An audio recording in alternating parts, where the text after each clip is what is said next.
Pro Bowl rosters announced. Frank Ragnow is a Pro Bowler for your Detroit Lions, which, certainly he's one of the very best in the game at his position. Lots of Lion alternates. However, Amon-Ra St. Brown, despite the fact that the numbers are better than some of his contemporaries that did get named to the Pro Bowl, was not. And to me, that one, you want to get in the weeds about the Jared Goff thing, fine. But Amon-Ra St. Brown, that's a travesty, man. For Amon-Ra, and look, in the grand scheme of things, it doesn't matter.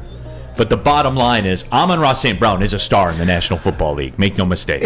And maybe I'll defer to Terry on this, but isn't this more of a case of maybe not watching early on or watching Detroit Lions games specifically like a Lions fan like we do and know the value that he is? Or is it biased, Terry, or is it just not the numbers? I think a good part of it, the Lions just were not on the radar for the last few years. Now, the last few weeks, everybody noticed the Lions, but that may have been too late.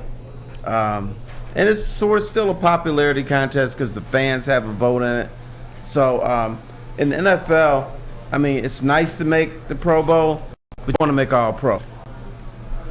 And that is the one that matters. Yeah. Make no mistake, and I get that because it's your contemporaries and stuff like that. But the Amon-Ra St. Brown omission to me is a travesty. Because, again, watch Lions football. Watch one game. And more importantly, watch a game where he didn't play.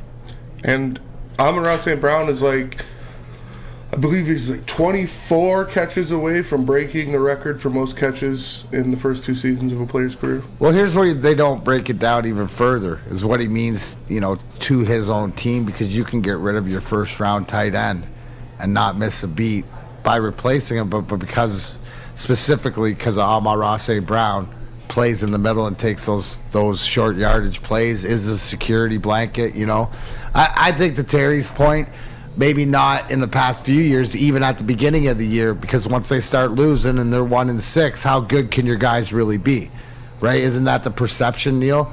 That how can you have really good Pro Bowl players on a losing team? And